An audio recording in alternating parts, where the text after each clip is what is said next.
Are we ready to get started? Yeah.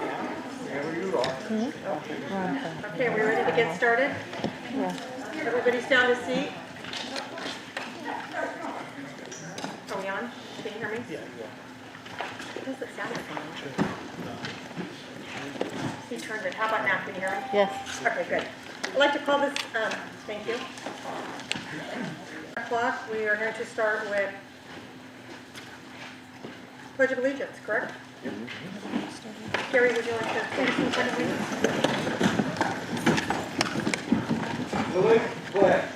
Pledge allegiance to the flag of the United States of America and to the republic for which it stands, one nation, under God, indivisible, with liberty and justice for all. Before we get started, I'd like to let everybody know that Ron is unavailable tonight, so I'll be running the meeting, so be patient with me. Secondly, I'd like to welcome everybody back to Bear Creek. We are, as a board, are very excited to be back. It shows forward movement and progress that we're getting back to our old way of life. I'd also like to welcome both reps, Taylor and Marissa. Welcome. We're going to start with report on actions from closed sessions. Conference with legal counsel. A motion was made by Joe Nava, a second by George Neely, with approving. The yeses were 6, 1 absent. Oh, I'm sorry. Case number, thank you. 2021050805 and case number OAH 20211050197. Conference with legal or for labor negotiations, nothing at this point to report. We also had some personal matters that I'd like to report on. The first one is the appointment of a program coordinator, curriculum and instruction. With a vote of 6 yeses, 1 absent. Eva Martinez has been approved. Sorry. Appointment of middle school vice principal. Did you give the vote? She did. I You did. I'm sorry. Oh, I'm sorry. I'm sorry. Appointment of middle school vice principal Jose Ferreira. With a vote of 6 yes, 1 absent, it was approved. Appointment of elementary vice principal Charlie Cunningham with a vote of 6 yes, 1 absent, was also approved. We have 3 more appointments. Which one? Sorry. We voted on that. I know Dr. Washington did the vote. Or is it okay? It was 6-1? 6-1. Yeah, we're good. 6 ayes, 1 absent. Sorry. That's good. We're good. Okay, already hassling me. We're only 1 page in. He's a little patient. Appointment of assistant superintendent, secondary education, with a vote of 6 yeses, 1 absent, Scott McGregor, has been approved. Appointment of assistant superintendent, elementary education, by a vote of 6 yeses, 1 absent, Neil Young, has been approved. Appointment of the director of elementary education with a vote of 6 yeses, 1 absent, I should say. It was approved. Susan Peterson is our new director of elementary education.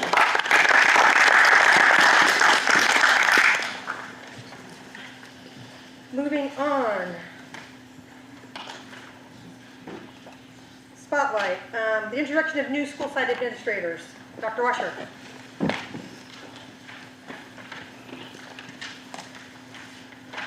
Thank you, members of the board. We are very happy to be able to introduce to you some of our new administrators, folks who have been promoted from teacher, have decided to take on administrative roles, and also folks who are joining us from other districts new to Lodi Unified. So I'm going to ask Mr. McGregor to come up since they are from the elementary division.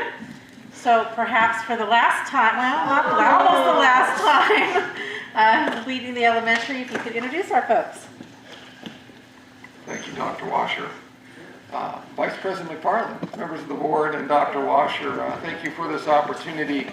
I'm very, very proud of the elementary team, the enthusiasm and just passion they have for their job is wonderful.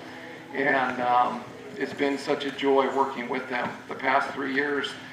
and to continue to see this division grow. And I'm very, very excited to introduce 6 of our new administrators who are here this evening that are excited, energetic, and the folks they're working with just really couldn't be happier. And checking in with them as well, they're very excited to be a part of Lodi Unified and the schools that they're at. So, in alphabetical order, I would like to first introduce Alyssa Barbin. She is our new vice principal at Washington and Lockford.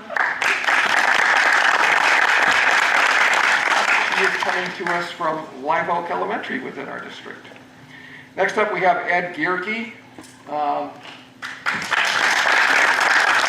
Ed will be our full-time vice principal at Wagner Holt Elementary. He comes to us from Mabel Barron Elementary School in Lincoln Unified. Just a bundle of energy and real excited about the work he's doing at Wagner Holt. Thanks, Ed. Next up, we have Philip J., vice principal, Larson Elementary. Philip also just very excited to join the team and be working with children and Aaron Church. He's coming to us from Washington Elementary, well trained and ready to go. So thank you, Philip. Next up, we have Preeti Rahija. Preeti is full-time over at Manlio Silva. She's coming to us from Calaveras County, Angels Camp. And very excited to have Preeti joining Tim Shepard over at Manlio Silva. Thank you, Preeti. Next, we have Armina Zarif. Armina also is just hit it off really well with the principal over at Park Lane, Dara Chun. They're just an amazing team and excited about the work they're going to be doing at Park Lane with the children. She's coming to us from Stockton Unified, and we're delighted to have her a part of the team. Thanks, Armina. And finally, we have Miss Melissa Zermino. Melissa was a former language arts teacher at Lodi Middle School back in the day when I was principal of Lodi Middle, so I'm just ecstatic to have her a part of our team. She's going to be split between Heritage and Lawrence. She is most recently coming from Stockton Unified, where she did some good work there. We're glad she has returned home and excited about the work she's doing with the students at Heritage and Lawrence. So Melissa, welcome back. And lastly, unable to be with us tonight because he had a family commitment, but his name is Rogelio Jaime. He's the new vice principal at Westwood. Jamie Kai-Polinsky's ecstatic to have him as a part of the team and very excited about the work he started there.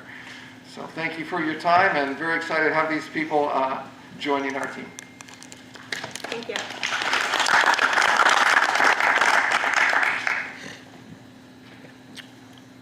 Kathy, if you would, Dr. Washer, would you like to have? No?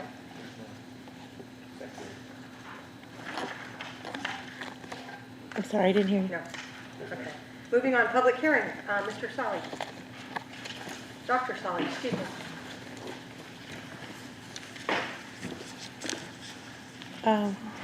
Excuse me. Actually have to ask that the public hearing be put off one board meeting. We published the notice that the board meeting would be at Bear Creek online and on several websites, but not in the school board packet. So the posting of the notification of the location of the meeting was incorrect in that instance.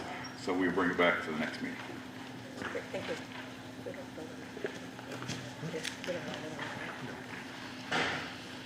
Dr. Washer, Superintendent's report.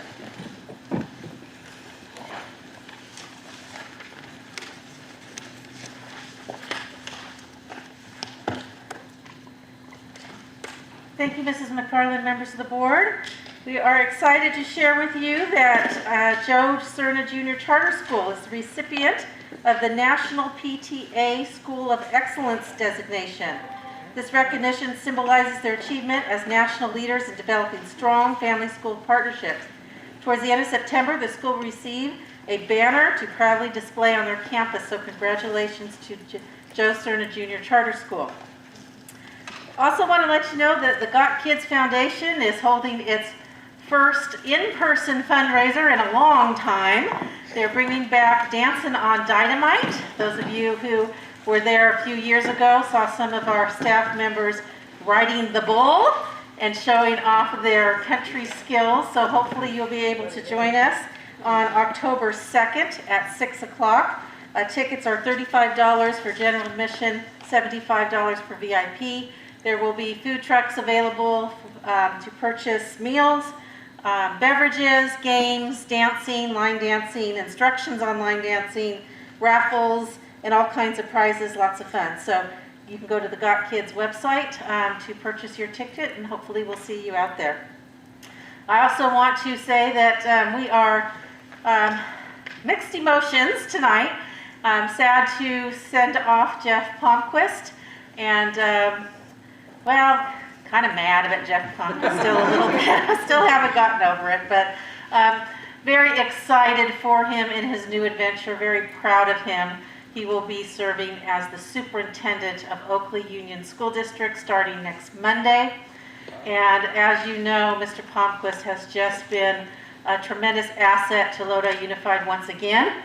He was many years ago as a teacher and administrator and returned as the assistant super secondary and just hit the ground running, bringing all kinds of programs and initiatives, starting Valley Robotics Academy in the blink of an eye, and strengthening our CTE programs, working hard on dual enrollment, creating a better partnership with Delta College. With his role on the Chamber of Commerce in Lodi, he has been a tremendous asset to us in business partnerships and connections and bringing new efforts and initiatives to Lodi Unified School District. So we worked him hard, and he did well, and we are sorry to see him go, but we do wish him well on his new adventure and know that he will be extremely successful in whatever he does. So Jeff Palmquist, on behalf of all of us, we greatly appreciate your service.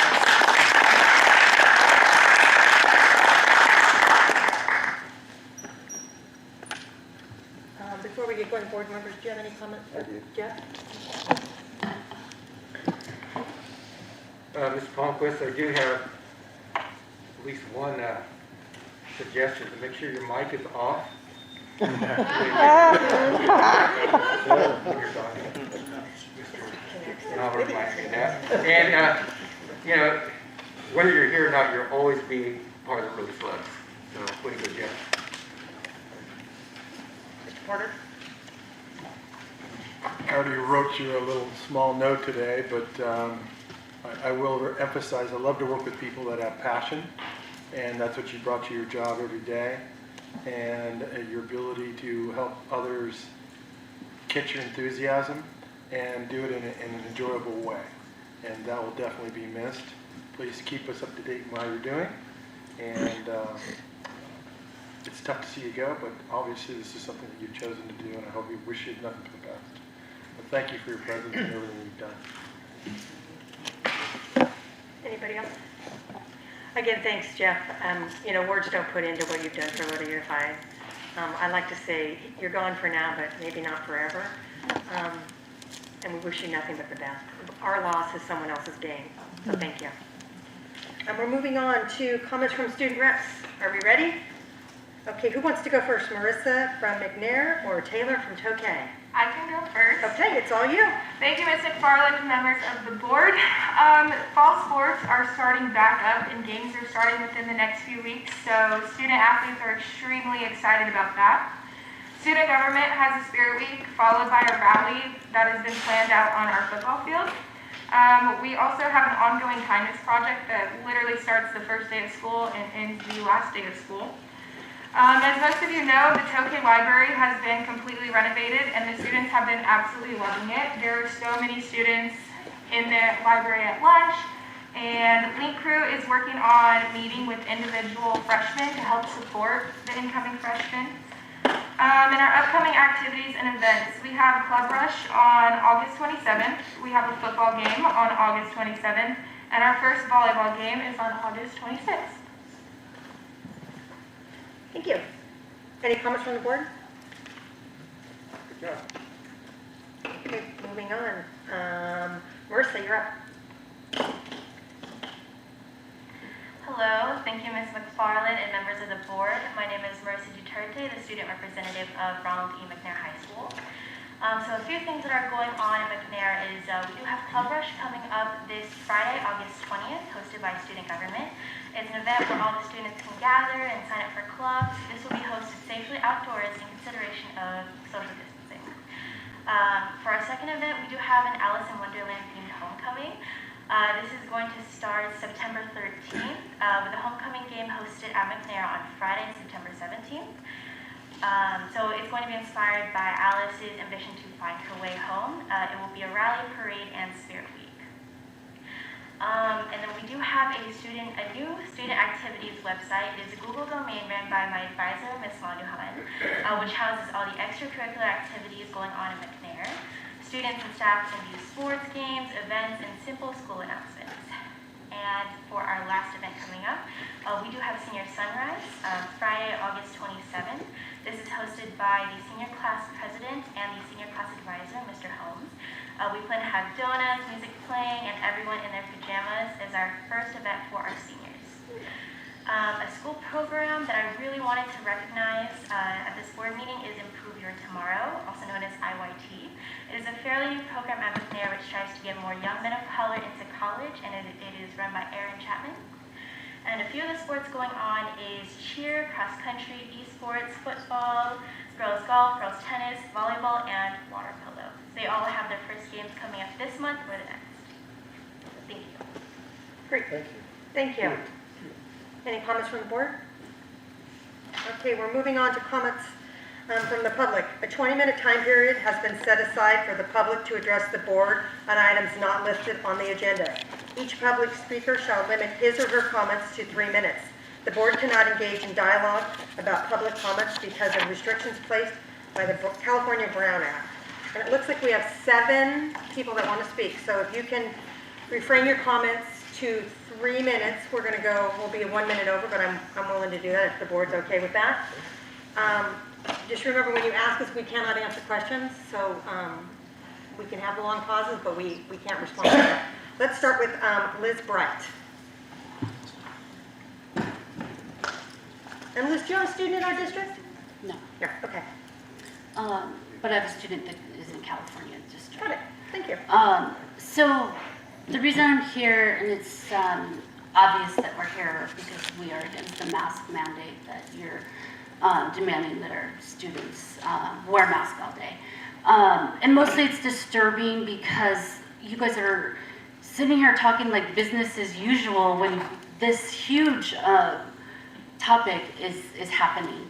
And I mean, you guys are educated people. You know, they said someone's a doctor over there. All you guys are obviously educated and know that the masks don't work and are very harmful. And so I'm just hoping and praying that you guys will see and stand up and join together maybe, because I know everyone says, like with my daughter's school district, oh, it's the California law, but yet they can't provide me any law. And a law is not a mandate. So this is going to be harmful for the future of all of our children, for their health, for their spirituality.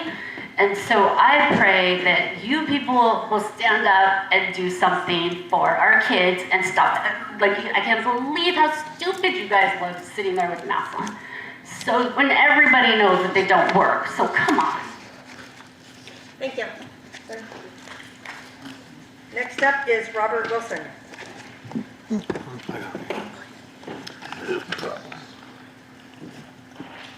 Hello, Robert. Do you have a student in our district? I live in your district. You live in our district? Yes. Perfect, thank you. How are you doing, members of the board and public tonight? The reason I'm here tonight is because I've been very involved in a lot of things, but I'm specifically talking tonight about mask issue and critical race theory. Because of what's happening with the State Board of Education and the mandates they come down with for ethnic studies program that they have already approved, which actually is not as straight. If you haven't read this 800-page document, it's not as straightforward as you might think it is. It actually gives you a couple of options how you approach it. You don't have to approach it like it's a typical CRT issue, which is so insanely racist and divisive. And no school or anybody should be using this type of curriculum for anything. Anyway, I have a Paso Robles School Board passed a resolution just last week about critical race theory. And the reason I have a copy, I have 7 copies, this I'll distribute to the clerk that you guys can look at, because their draft resolution that they passed was really good, because it's not just, we don't want to see our critical race theory. It actually delineates what it is and how they would actually talk about it, because you have to, if you don't delineate, you just say no critical race theory, that really has no impact and really has no authority legally. So I'll leave that here, so you guys can look at that whenever you get around to it, hopefully. And then the other one here was, they also passed Paso Robles, which is somewhat related to that. They passed a separate resolution, which I have a copy of here, 7 copies for you guys, which was a resolution against racism. They threw that in to go with that. So I thought that was very appropriate. So anyway, but read the other one, it's really good. The way they wrote it is very good. Then for the mask issue, I actually have 7 copies of the resolution that was just passed by a 4-to-1 vote by the San Joaquin County Board of Supervisors, basically saying that masks should be optional at the discretion of the parents. Now this is a resolution. I realize that the county health director has this law that comes from Dr. Mark Galley at the state of California, Mr. Newsom's henchman, and hopefully he'll be recalled real soon. Like my shirt says right here, get his butt out of office. The guy's a disgrace. I'm talking about somebody who knew him personally a long time ago, and he's just a disgrace. But anyway, masks are, even Dr. Fauci said that masks, he's flip-flopping all over the place. Said that masks are unscientific, there's no science to back it up. And there's lots of studies all over the world that are peer-reviewed, that masks do not protect you from a virus at all. Even if you have the proper mask, you wear it properly, you don't mess it up with your hands and everything else. It doesn't do anything. And you certainly don't need masks for kids who are almost unaffected by COVID whatsoever. They got a 1 in a million. Anyway, I'll leave this, should I leave with the secretary? Yes. All right, great. Thank you very much for your consideration. Thank you, Robert. Thank you for bringing that to the board. You're welcome. Next up is Ria. Welcome, Ria. Hi, thank you for the time. I appreciate that very much.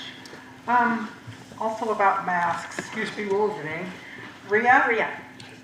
R-I-A. Is that the last name? Ria is my first name, Jones is my last. Thank you. And Ria, do you have students in the district? 4 grandchildren. Wonderful, thank you. I'm too old to. Right here. I've earned every last one. No, you're not. All right. I feel like mandatory masks on students is psychologically abusive. And I've got lots of stories. I don't know if I'll have enough time to tell them all, but face coverings hide people's faces and their smile. It's a psychological block for students. They also inhale germs all day long.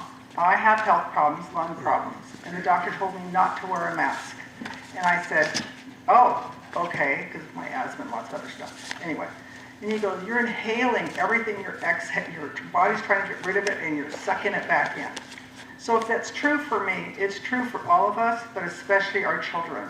And why would we do that to our kids? They have no choice in the matter. They're waiting for us to do the right thing. The school board also represents the parents, the families of the school district. They don't represent the teachers and the administration. They represent us.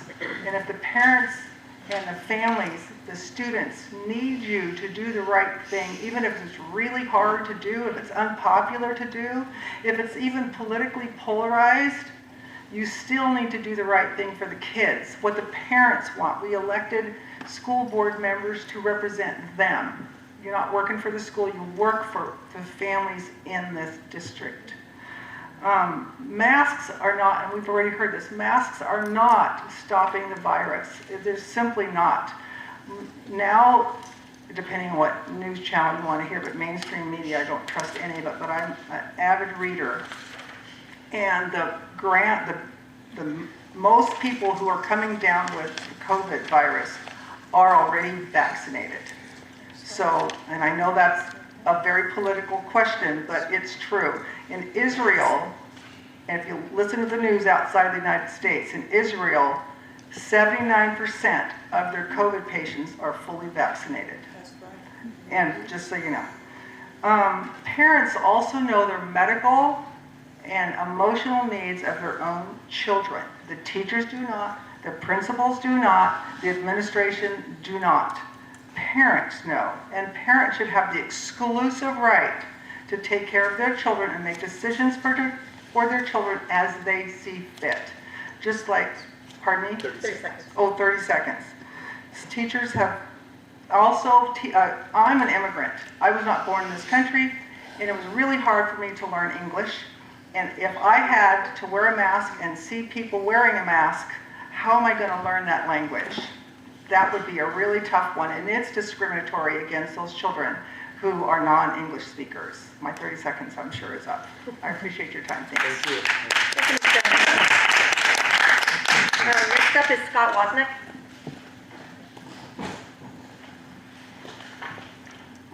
Welcome, Scott. Do you have children in the district? No, I don't.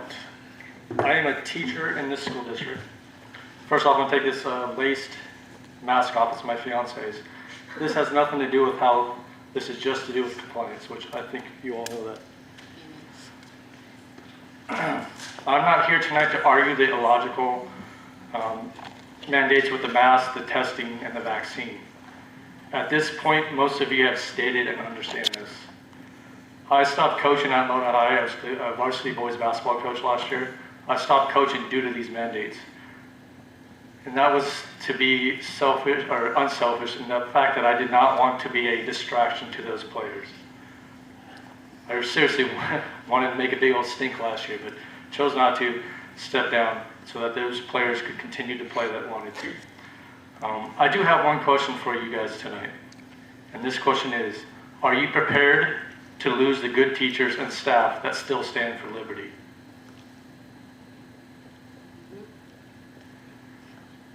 The teachers and staff that have the common sense to say no to the mask, testing, and vaccine mandates are the teachers I would want to be leading our children. Many of these teachers and staff, like myself, are willing to be fired for what is morally correct. We have a right to an informed decision on our personal health and should not be discriminated against for this decision. Where there is a risk, there should be a right to choose. I receive emails daily about the need for the district to hire employees across the board. We know this district is hurting to hire new staff. So again, I ask you, are you prepared to lose good teachers and staff that stand for liberty?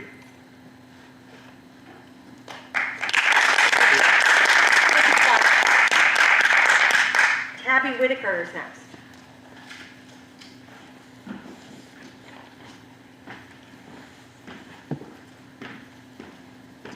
Welcome, Tabby. Do you have students in our district? Yes, I do.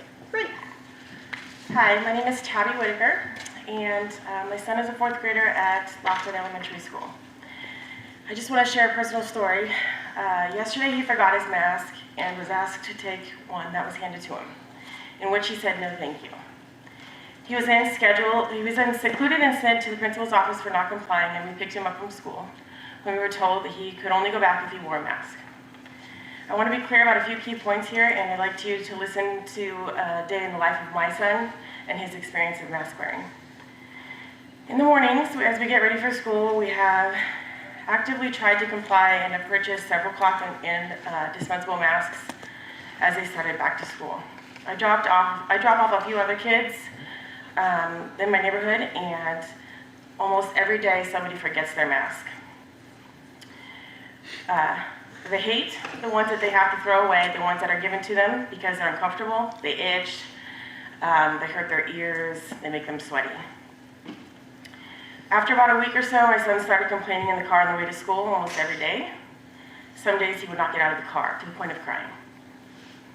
Now, some days were good because he had a sub that didn't enforce the mask wearing, and he came home with that information and told me right off the bat that he was excited because he didn't have to wear the mask. It wasn't, I had a great day at school because I got to play with my friend on the playground. It wasn't, my teacher said I did a good job. It wasn't, I did well on my spelling test. It was, I didn't have to wear a mask.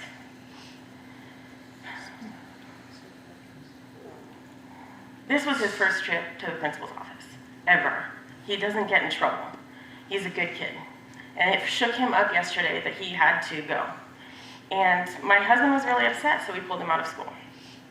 We've had multiple conversations as to why the masks are being worn, but it causes confusion when they can play outside at recess with their friends without wearing one, but cannot go to the classroom, in the classroom, unless they wear one. We can go to a restaurant, a store, an event, and not wear one. But he has to wear one in the classroom. And what about when my son cannot understand the teacher because the mask is on when the teacher is speaking? Or when he is refused entry to the library because he won't put a mask on, or he complains the entire time, and he focuses more on the mask than he does in school. This is the point where the school system mandate of refusing my son's right to public education. So let me ask you this, have any of you seen the inside of a child's mask at the end of the school day? Have you ever looked at it? How disgusting it is? Thank you. From sneezing, sweating, anything. So, I'd like to ask you guys to stand up to the state. I know this comes down to funding, I get it. But when is it about the children? This is about my kid. And homeschooling is difficult because I'm a stay-at-home mom with a toddler, and I also work at home. I need you guys to really consider what each kid goes through. Maybe the older ones can comply. The young ones, they don't get it.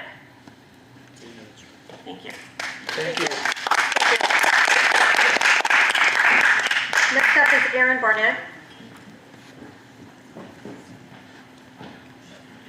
Welcome, Erin. Do you have children in our district? No, but I teach. No. Thank you. Hi, Aaron Barnett. I teach over at Chris McCullough.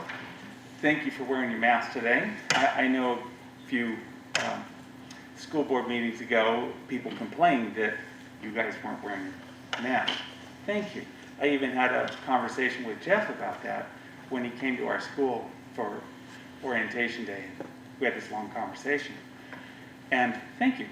So the next thing is building your relationships. Okay, I want you to think back of several years ago. 6-8 years ago, you had a reserve of, what was it, $64 million. And we thought, oh, that's too big. We have to do something about that. What was it last year? I know you guys can't answer. So 92, and I know some of that was one-time money, earmarked for certain things, but what, 86, 87? Yeah, still, that was even more. What's it going to be this year? Now, getting back to building your relationships. Last year you had a problem with, finishing the different things with CSEA and Leah and all these other, we said we want, and you guys said, no. And here we are, right?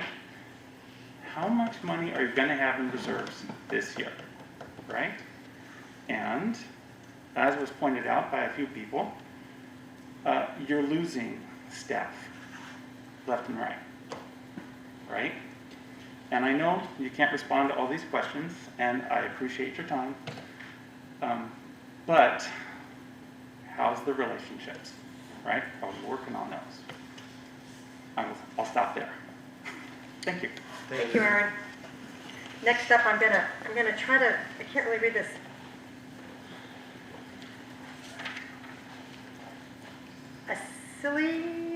Araceli? Pardon? Araceli. Yeah. I'm so sorry, Araceli. That's okay. And I know you do have children in our district. I have one left. One left. So I was at the board meeting a couple weeks ago and I spoke.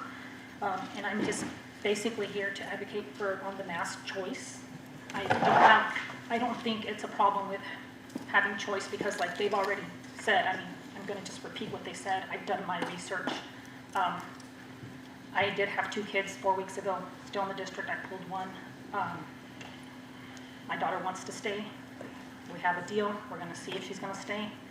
I sent her to school currently because I know, like they just pointed out, what is in those masks. I send my daughter to school with 6 masks that I wash every day. She switches them out every period because I know what's in there. And I'm not just, I have, my daughter's a senior. This is her last year. And when I drive up to the school and I see all these kids, and I feel so bad for them being in the masks. And so I'm basically here, I don't want to repeat everything that's been said. I'm basically here to advocate for the mask choice. If you're comfortable and that makes you feel safer, I understand that. I'm not saying get rid of the masks. Whatever helps, I'm asking the board to work with us, to stand with us as parents, and to help us fight. I do have packets that I've put together, but I haven't mailed to you because there was a point that was made. We do need to go above you, so I am doing that also. I'm not just here, and I understand your position, but I'm also asking that you guys stand with us. And I'm asking for choice, to give us a choice to send our kids with a mask or not. Because we've done our research as parents and we know what the risks are or aren't. So that's all I wanted to say. Thank you. Thank you.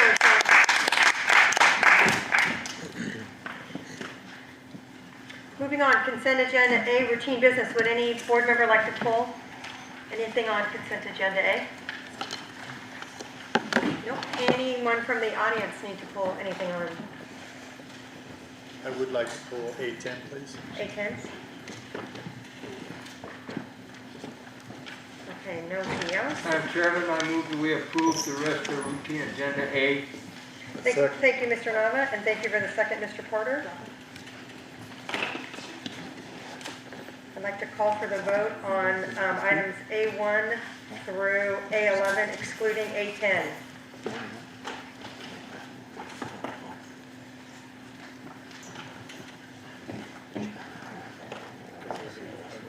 Board your voice. I got mine. I didn't get mine. Mr. Porter and I will not be voting. Have you joined? Scroll up.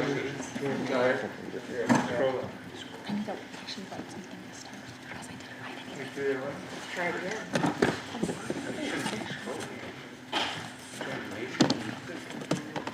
I'm good, yeah.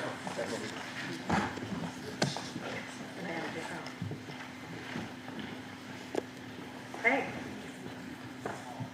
I apologize.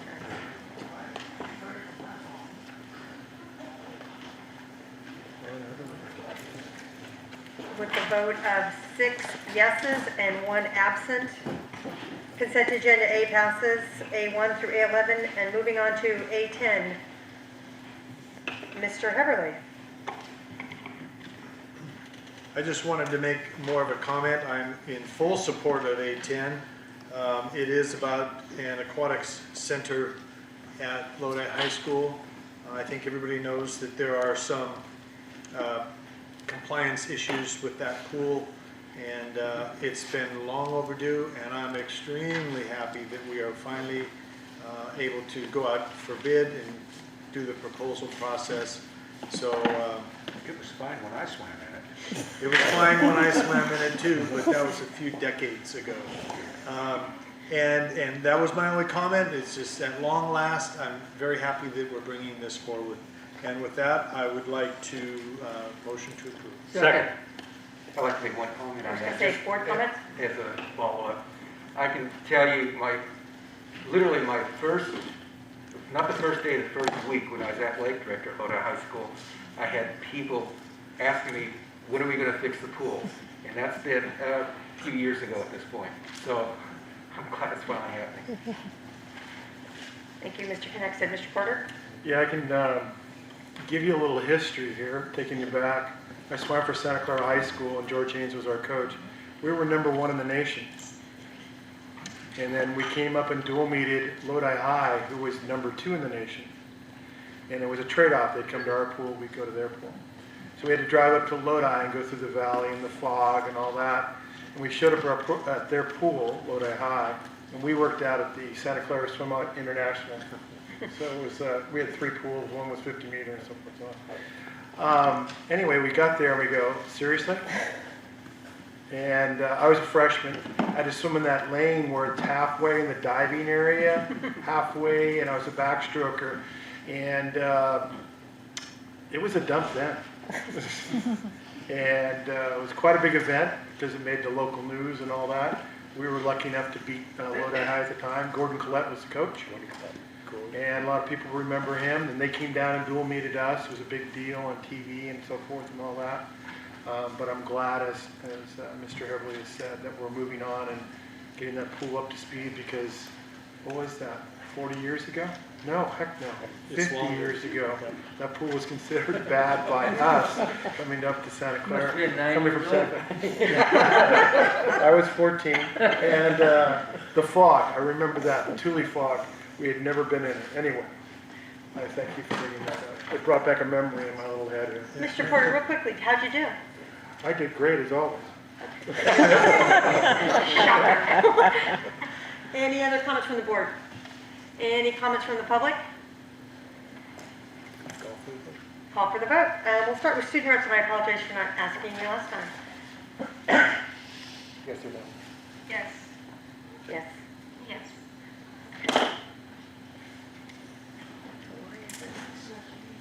There we go. There we go. There we go.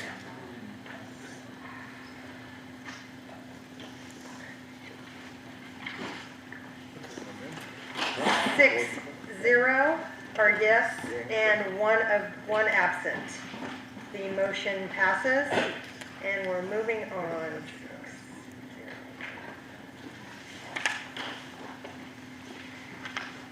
Consent agenda B, discipline cases.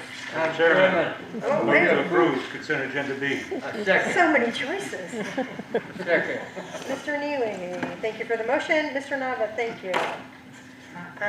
Second. I didn't even get to read it and they jumped on me. I'm going to read it for the public. Item B1, expulsion of student number 20-21-11-7. Item B2, are we voting separately or together? Together. Expulsion student. Consent agenda. All of them. All of them? Yes, ma'am. Okay. Student 20-21-9-08, and we will call for the vote.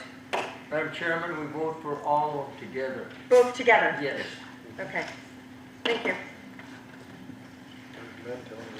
I know, I'm being told on. You're doing great. Yeah. Keep telling yourself that.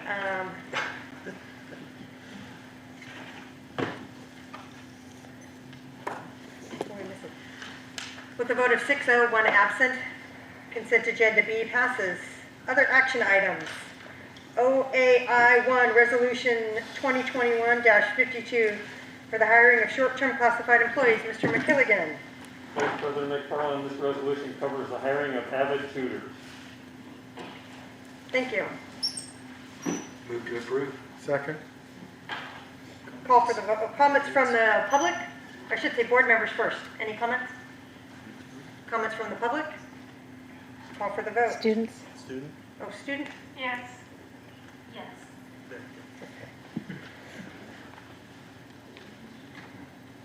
Who motioned, who second? I seconded. Who motioned? I believe it was Gary. Gary did. Thank you. I had him switched. There we go.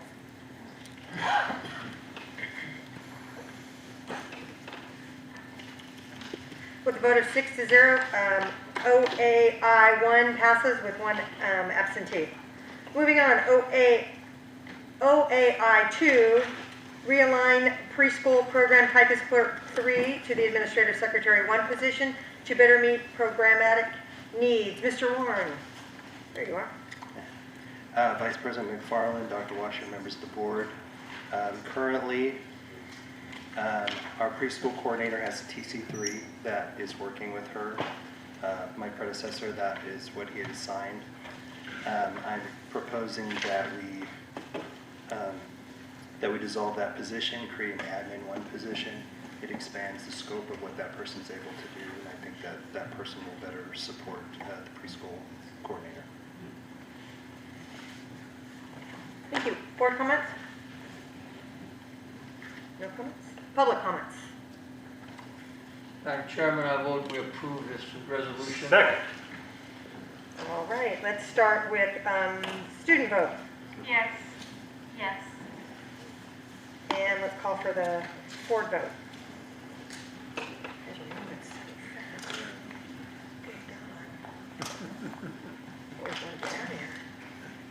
Make sure you hear me. I can hear you. I can't even get it. With a vote of 6-0, OAI 2 passes, 1 absent, or 1 absent. I keep wanting to say abstain. OAI 3, Lodi Early Literacy Support Block Grant. Mr. McGregor.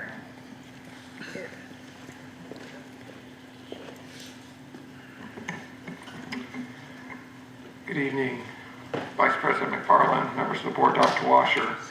The goal of the Early Literacy Support Block Grant is to develop and implement literacy instruction and support programs particularly focused on literacy in early grades, TK through K3, ultimately resulting in improved student outcomes. The plan was developed and written by Principal Allison Garrity and our staff, and it's been approved by the Sacramento County Office of Education and the California Department of Education. We will begin receiving funds once approved by the Lodi Unified School Board. Ms. Garrity is here to answer any specific questions if you have any related to the grant itself. Thank you, Mr. McGregor. Board, any questions? No questions. No questions. Public, any comments? Madam Chairman, I move we approve this early literacy support block. Second. And let's call for the vote. Students. Kids, students. Oh, I'm sorry. Student first. Yes. Yes. Thank you. It's a hard thing. That's hard to get used to. It Yeah. is. You do math. You do math. Yeah. We like you here, but we forget. I used to give everybody a stick and hit me on the head. I don't want to stick. A jab. OAI 3 passes 6-0, 1 absent. Got that right. Moving on, personnel matters. Approval of certificated and classified personnel matters. Mr. McKilligan. Routine personal matters are presented for your consideration. Thank you, Mr. McKilligan. Board comments? Move to approve. Thank Second. you. Public comments?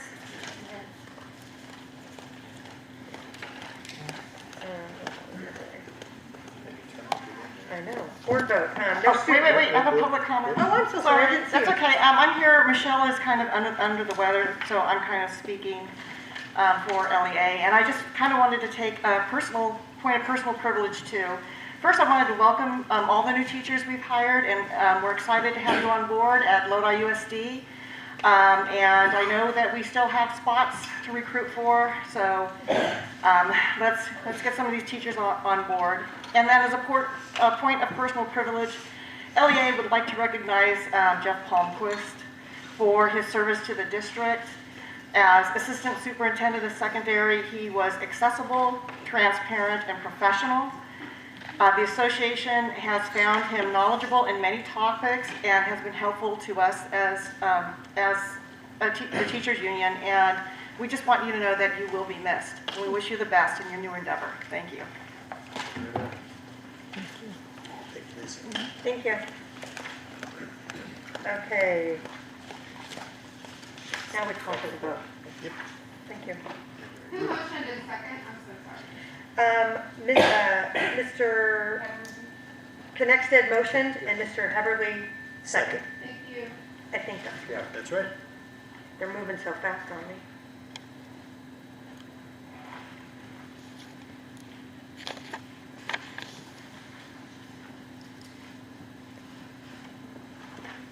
Personnel matters pass 6-0 with 1 absent vote. Reports. COVID-19 case rates and CDPH vaccination verification testing orders for workers in schools. Mr. Khan, thank you. Thank you, Vice President McFarland, members of the board, Dr. Washer. Well, we all thought we'd come back to a light year with vaccines distributed, and we're all in a high spirit, and things are spreading and spreading quickly, especially at the elementary level, but certainly won't read the slides, so if any board member has a question about any of them, I'd like to move to the third slide from the title if I can. And while we're waiting, I would like to thank all the administrators and staff at our school site. What general public may not understand is we are still under very stringent, onerous reporting requirements. And the amount of reporting that's being done daily through Mr. Holloway and his staff and through the principals especially is phenomenal. I'm sorry, Andrew, can I go back one? So this is what it looks like. And throughout the spring, as we were initially going through vaccination periods, we were really lucky to hit about 8 positive case reports a day in this district. And that includes the point at which students came back. I know a lot of students remained on remote status, but it was still a rare thing to get that kind of spike. You see a long flat line after the bumpy spikes. That's our summer break. The first week of school this year, pretty much sort of the high end of the spring. Not terribly concerning, and then we started the following Monday, the second Monday of school, and we hit 24 cases in the first day, 10 the second. That chart stops there. It's been as busy for Mr. Holloway and his crowd since. If I can move to the next slide, Mike. So it's probably intuitively obvious that basically our teenage age group, with as close as they get to each other, are probably going to be the ones that come down with more cases than the other great age groups. But the sub 10-year-olds are doing, I hate to say it this way, quite well in terms of acquiring this virus as well. And the last group, the last slide, Mike, we also have noticed that the K6s are reporting more positive cases. If the board, you can stay where you are, Mike, but if the board reviews the first slide after the title, it does appear that the cases are coming into school, not currently being spread. It's anecdotal, it's our reading of the report. I don't know that we can get any more scientific than that, but it seems to be, in that respect, a repeat of the spring. Not a lot of contagion inside school. At this point, that's our belief, but they're certainly finding it somewhere. And then this last slide is the new CDPH vaccination testing order.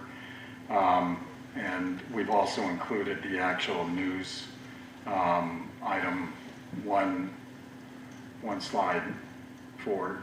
I just saw it on mine. Is this the PowerPoint or the PDF? It's the PowerPoint. May I see the PDF? And I won't go over the entire order. We will note that many people view this as an order that requires vaccinations, not exactly the way we read it. It appears to be more an order that requires testing for unvaccinated folks. I'd be happy to answer any questions. Board comments? Just one, I believe that doesn't go into effect until October 15th. October 15th is when we must be in full compliance. It's in effect now, but What's that? it's in effect now, but we have to be totally in compliance by October. Full compliance at all schools. We've still got a lot to work out on. Every school district probably does. How's our PPE holding out, and are we having any additional needs that have arose? How much you want? Reader's Digest version. We're you know what, we're starting to worry about supplies in the supply chains in other areas. So we're asking warehouse, can you store if we buy? And they're like, well, can you get rid of some of the PPE? So the board's well stocked in that regard. I don't think you have anything to worry about. If somebody needs something, it can get there that day. Okay. Any other? Yeah, I have a question. You talked about equipment. Did we buy some kind of microphones that can be used, a teacher can use I- under their mask? I believe Dr. Sally and Mr. Sayar are working on that. Yeah. Okay.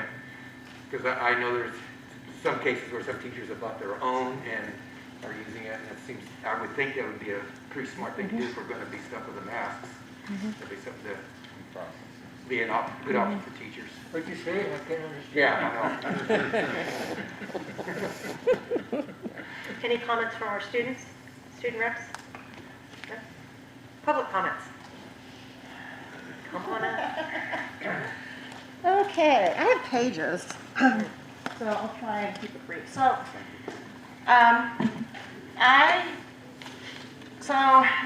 first question, is there follow-up on the testing for both students and employees?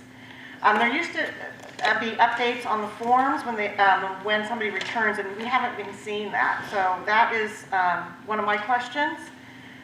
Also, I personally know processing time is poor, and this is an example that I know of. There's a COVID case form that has not yet been posted, and no contact tracing has been done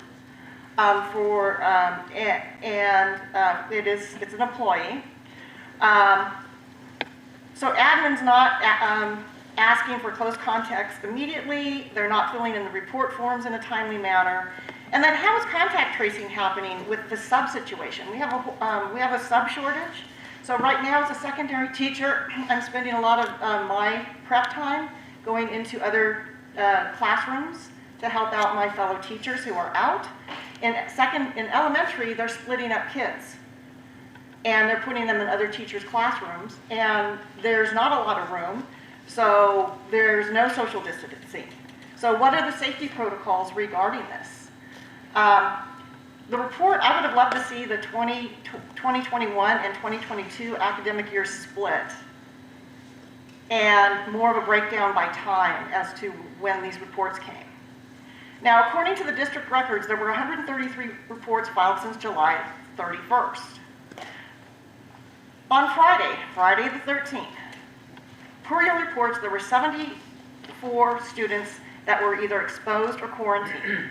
And that was on your report. And I will tell you off the bat, that is not correct. At Marata alone, we had 38 students who were absent because they were either exposed or quarantined. On that day, 38 students out of 735. Okay? So that's about 5% of our population. We also had, on top of that, another 22 students who were absent with illness, not defined. They didn't say it was COVID. They didn't say they were quarantining because of COVID. So how can the County Department of Health and the community be sure that these reports are accurate? So these are a lot of the questions that I have. We need to have some safety protocols around the fact that the sub shortage is exacerbating the situation and how to handle that. We need to have better reporting. And I think if you went to the school sites and they're coded and you really pulled a report from Aries on who's absent and why, you would see that there's just no way these numbers are correct, and it's very concerning. We have a duty to help protect these children and our community, but also our teachers as well, and those who whoever works on the school site. So having reports that are accurate is important. I would also like to suggest to the board that we do something that makes testing easier for parents and students. So maybe working in conjunction with the County Department of Health and putting up testing sites, say maybe at one Lodi Comprehensive High School and another one at a Stockton Comprehensive High School, so that we can get these numbers. And quite frankly, if we do what USD is doing and LA County, they're doing testing at all their school sites weekly. They have a team that rotates. Everybody gets tested. And it's actually giving them better numbers. The numbers don't look as grim as we think because they're getting more testing. So that might be something that we could work with the County Department of Health in doing as well. So we have ESSER funds, other funds that can help do this. There's federal money available. Maybe that is something we should consider doing. Thank you. Thank you. Thank you. Comment? Yes, go ahead. Dr. Washington, you look into this. We need to firm up. Statement's been made that the numbers aren't accurate. I'd like to know if they are or not, and what the accurate numbers are. Thank you. Any other comments from board? Moving on, school improvement I think plan. you got another public Oh, comment up I'm there. sorry. You got to jump Come up, on. you know, here. Let us know you want to talk.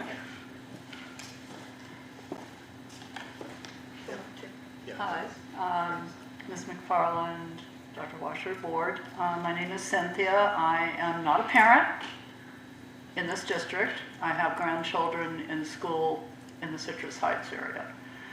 I'm a retired registered nurse. I have been following the whole COVID mess, and may I call it that because that is what it is, pretty closely.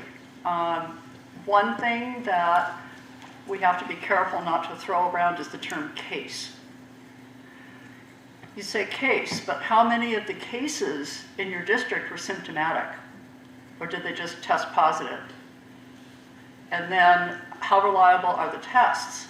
One of my irritations is that the NFL gets a test and they have a result in an hour or two, if not less. And the few times my husband and I got tested at family request, it was quicker than they said it would be, but it was still 3 days to get a result.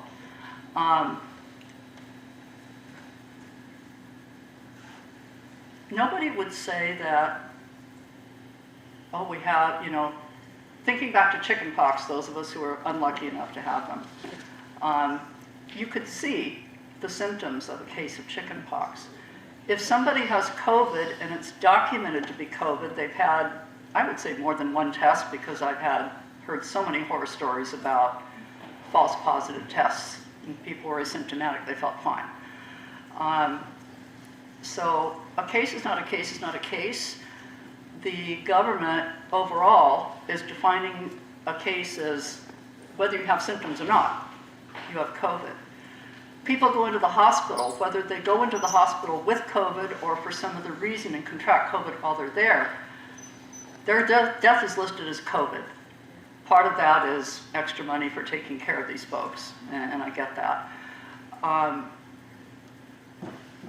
But we're kind of being really manipulated. This is like the panic that keeps on giving. This reference what we're talking about. Panic porn that keeps on giving. So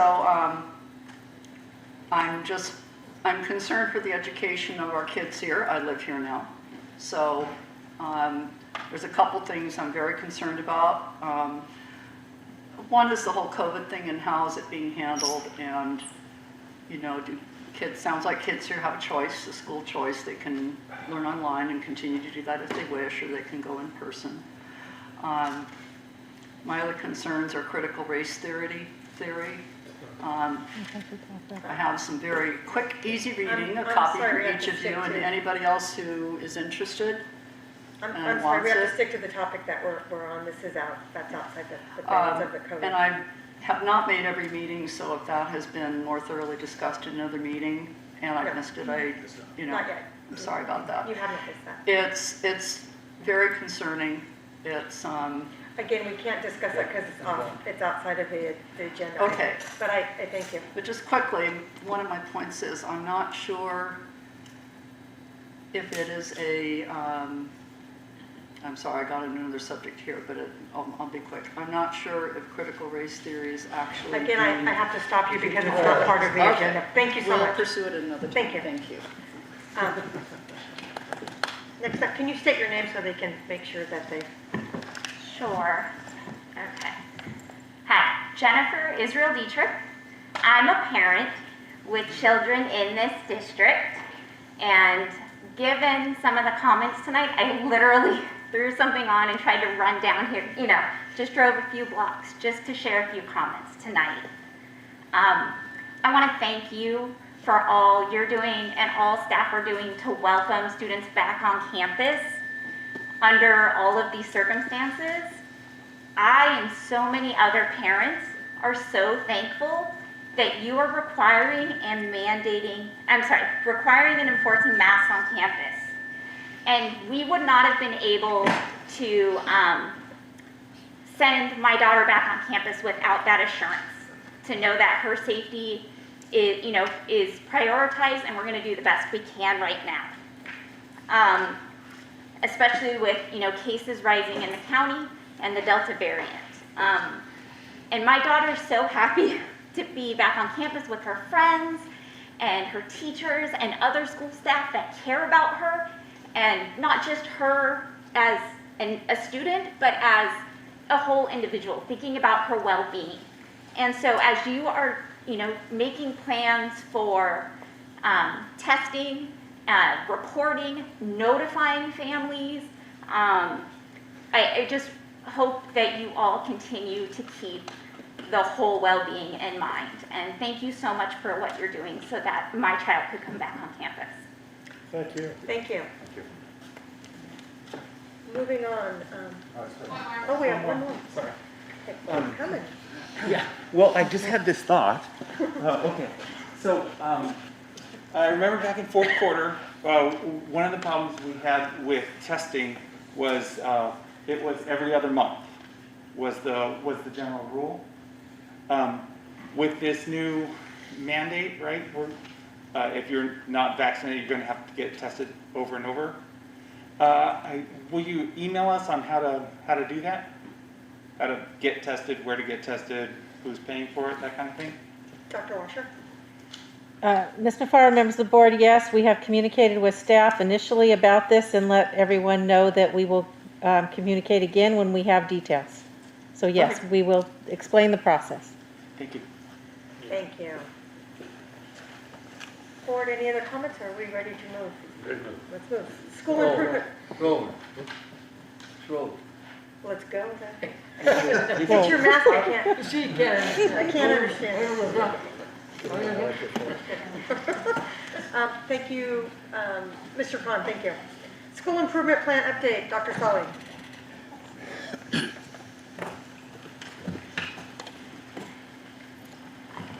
Good evening, Vice President McFarland, members of the board, and Dr. Washer. So the presentation, if you could pull that up, please. We met in July 13th, and had a study session regarding the board's thoughts and ideas for providing additional services to students. So tonight we're seeking some additional board information, input, direction regarding some staffing needs to make what was discussed on July 13th happen. We thank Ms. Armstrong for providing a transcript of that meeting so we could go back and really go weed through what was discussed, and that is what's presented tonight. A lot of what was discussed was additional services to students in terms of academic and social and emotional supports. Those additional supports would require additional staff. We do currently contract with many consultants for our mental health services. Point Quest, as you're familiar with, is our largest contract. And so on the first slide, next slide, we were able to, the first two bullets there under additional strategies, based upon your comments, we're able to increase some on-site support in terms of intervention and classified support by simply asking or increasing time of our less than full-time employees. And they were asked if they were interested in having additional time, and we are providing them time card work to provide that as much as possible. If we could turn all of those employees from 0.5s to 1.0s, we could. Not all certainly are interested, but it does provide additional support to our students as well as assistance to our teachers.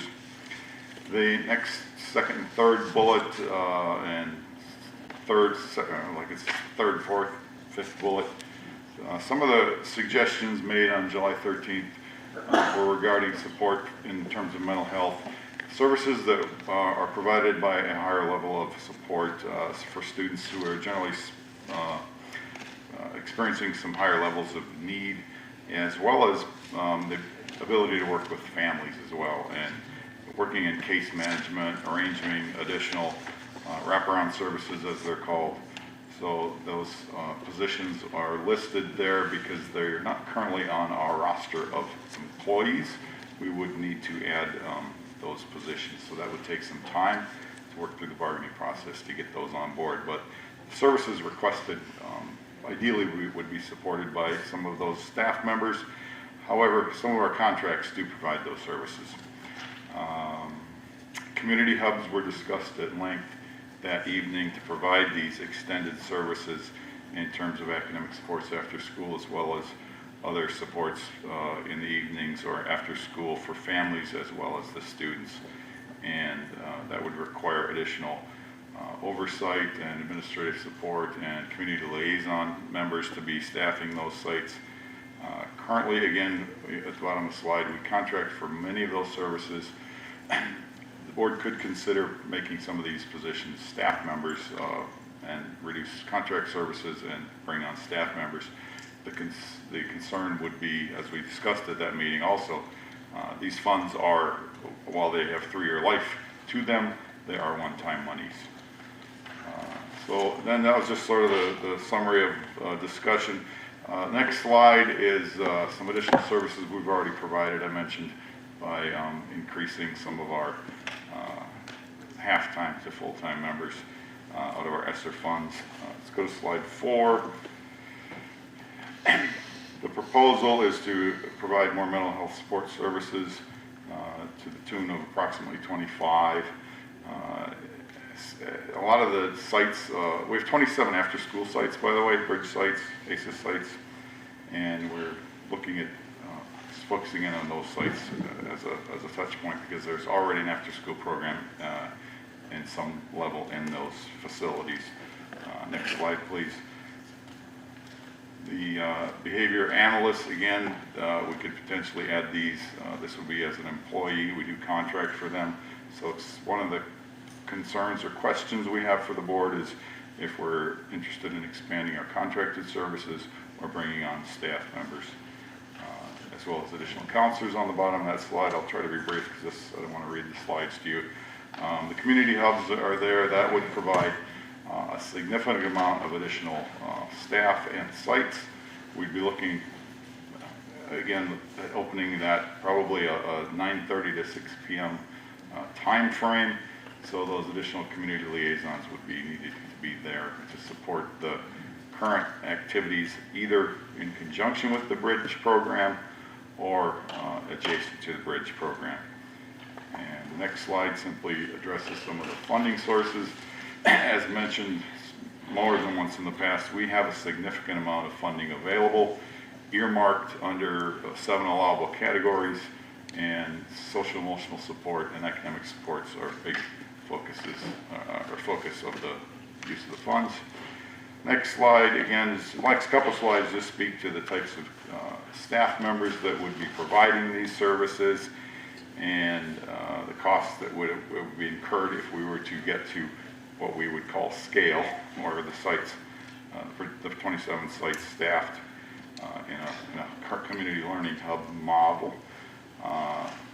We had some discussions about how many of these community hubs, clearly if we could provide the 27 that match our bridge sites, that would be a significant improvement in services to families and students, but the adjacent or accompanying demand for staff and services would require the number of either increased contracted services or hiring of district staff. There is a challenge in hiring staff. Everybody, it's no secret. So we could head down this road and get as far as we could by bringing on staff that are available. We can also, again, increase time card work for certificated staff to provide tutoring. I don't know if that has a slide number. I can't read that, but let's go to slide 11. Where if this is to come to fruition, we're recommending that there be some sort of an administrative position, whether it's a coordinator or the title is not yet determined, to oversee these 27 sites and all these activities that are taking place. Next slide, please, slide 12. And again, forgive me for going over too quickly. Dr. Seha is here to go into more detail when we have questioning time. This slide 12 is simply here because at that meeting in July, board brought other concerns forward, but these weren't the lengthiest part of the focus of the meeting, but we did not want to exclude those or ignore those. Those were also brought up as concerns of board members. So if these are desired to be continued or emphasized, we're seeking information for that. And of course, sort of in summary, slide 13, these are sort of the big rocks we're asking some input on. If you are interested in continuing to expand our services at our sites, this is what we feel, based upon what was described on July 13th, this is what it would take to go to scale and provide learning hubs at a couple dozen sites and provide the wraparound services. And again, this is really a large task. You can see on the first slide it was over $6 million in expenditures. And so those are the positions we suggest or recommend would need to be in place, either on a contracted basis or as a member of employee group. So, any questions? Yeah. Where do we start? Mr. Neely. Dr. Sehoff, he's got something to add, if I may. Yeah, if we could go back to slide 7, please. I just wanted to point out we do have some options related to some of the services that could be ongoing due to an increase in LCFF funding. We are going to be talking about in the coming months about an increase to LCFF funding. The state decided to increase the supplemental and concentration grant funding from 50 to 65%. That amounts to about $4 million in extra funding per year for our school district. So we do have that additional funding that would be more ongoing in nature. Of course, compared to the larger ESSER pots, it's really small in comparison. But there are some of the services that we could indicate that we're going to provide these services on an ongoing nature. Some of the services we will need to, gear towards the CARES ESSER one-time funds. And in October, Dr. Solly and I will be bringing the ARP expenditure plan. We're in the process of gathering stakeholder input, and we will be bringing that plan October 5th and October 19th, I believe, is the second meeting for the first read and the second read on how to spend the ARP allocation of $71.5 million. So just wanted to point out, overall, the cost outlined in this plan exceed the $4 million of the LCFF increase, but we could be strategic about which services are going to be ongoing and we really want to support. And I would, if we're going to pursue some of the positions that are going to need to be bargained, I would really suggest that we, schedule those as ongoing costs, because it wouldn't make sense to bargain new positions if it's just going to be using one-time funding. We would want to, gear those towards the ongoing funding. Thank you. Thank you, Dr. Singh. I will just, actually, when we brought to you the LCAP in May, I expressed to you that really the time to be discussing the LCAP wasn't in May, it was in the fall. Well, now here we are. So as Dr. Seha was mentioning, we do have an increase in our base LCAP funding, which we could utilize some of that for, or you may have other wishes with that funding, because as I expressed in May, the concern was in May we were flat funded. We didn't have this increase, and if something was going to be added, something else had to come off the table. That extra $4 million allows the plate to get a little bigger. Great, thank you. Board members, comments. Mr. Yeah. Neely, I think you wanted to. Great work, John, on this. It's a huge endeavor. And I think you guys are doing a great job. I have some concerns. I speak to a lot of board members from around our area from CSBA. We just had a meeting last Wednesday, I think it was. And one of the things that came up is everybody is experiencing personnel shortages, both substitute, full-time, everything. You're adding a lot of positions on here. Do you foresee a problem filling those positions physically? Yes. Okay. And that's something that we're going to have to take into account. So any future kind of plans on this, let's be looking at that as well. On the community hubs, I am a big advocate of utilizing resources to help some of our families who may not know that those resources are available. There's a lot of organizations, such as the First Five organization, and there's one with the San Joaquin County Office of Education, that could help us in those positions. So I think your idea about having a coordinator that could look at some of this and kind of, the concept is great. Now we got to take that concept and we got to make it happen. And to get as much input from all the various branches that could help us on this. We need help getting medical care to some of our families, food, housing assistance.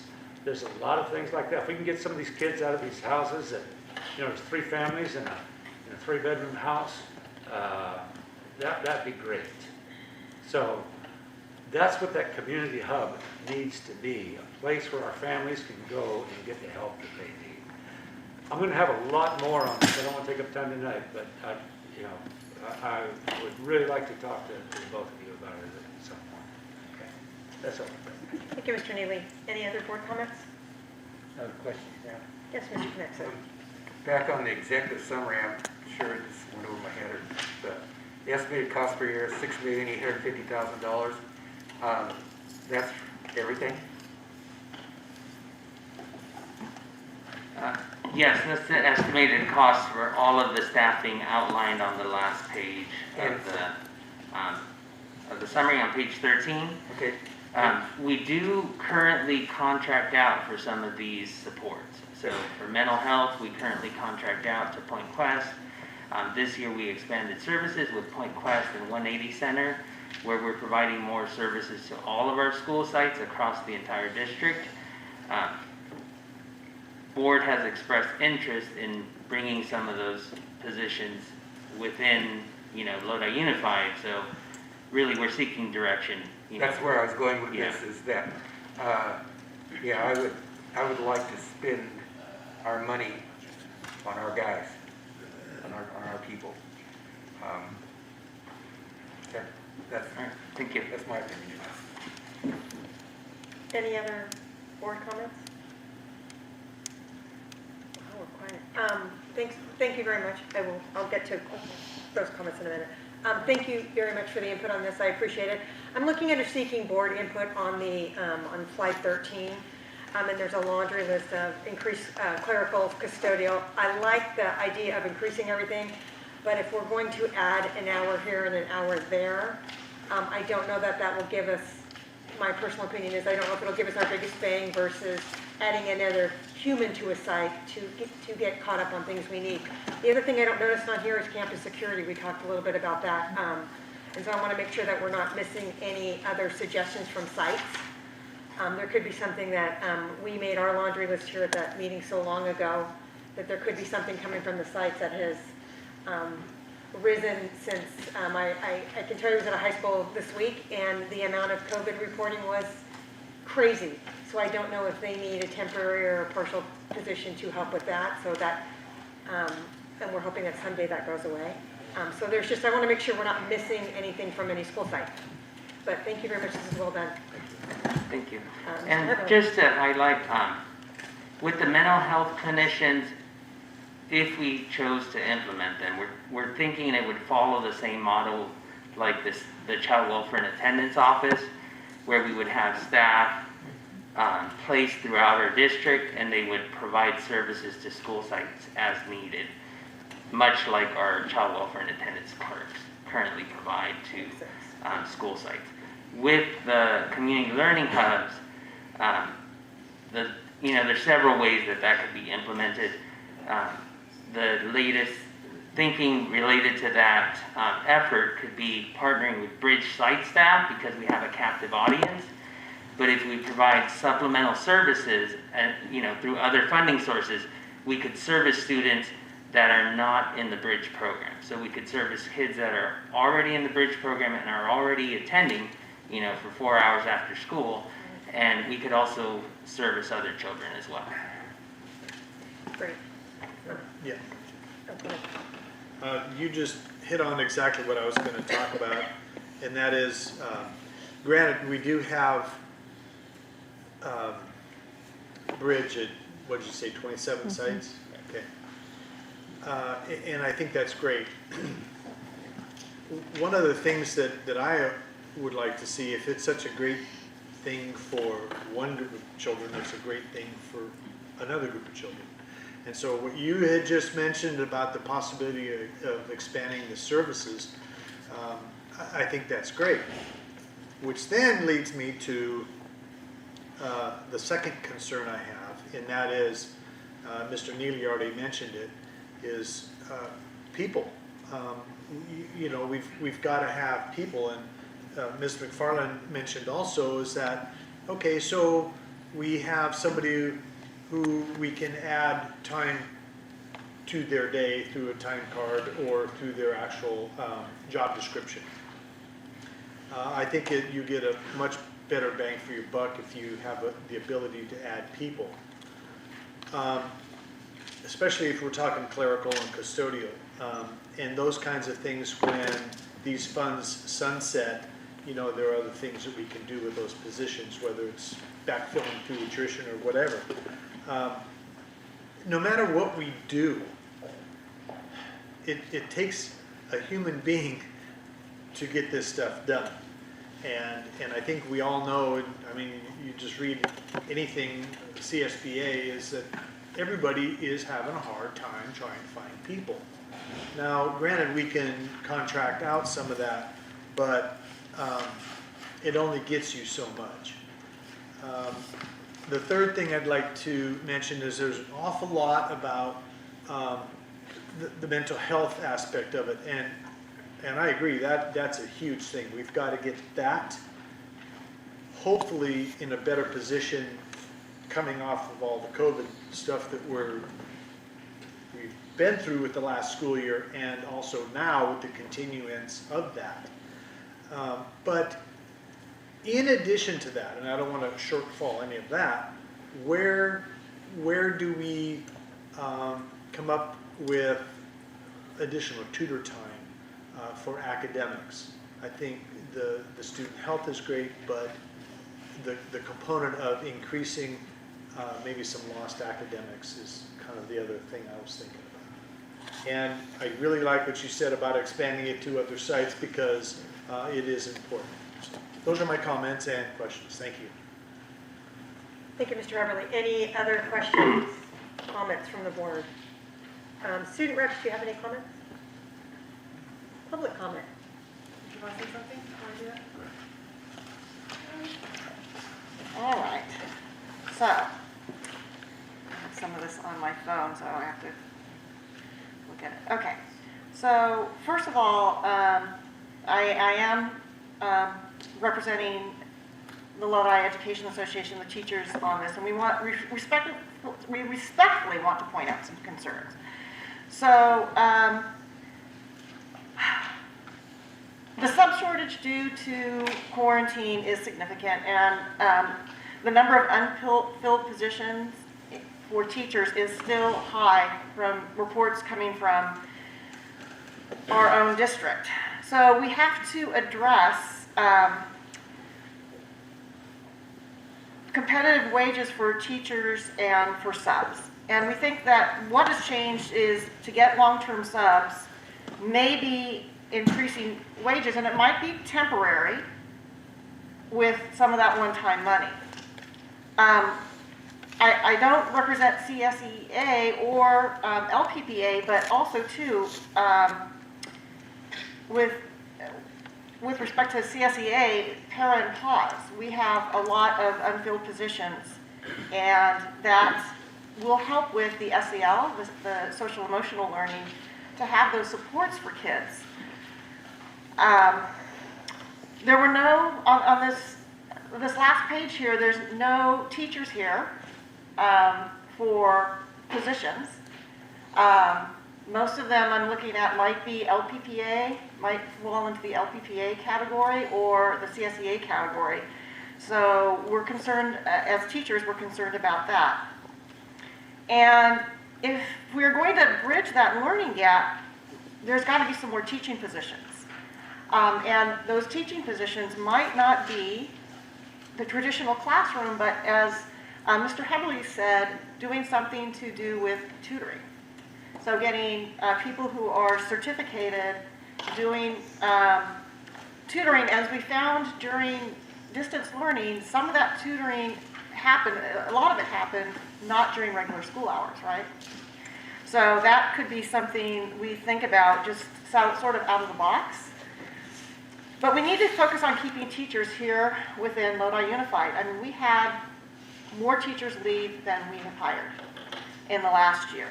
So we need to make sure we look at how close do these positions touch a student and make sure it's not too administrative heavy. We've got to make sure that these positions are ones that directly interface with students rather than overseeing it.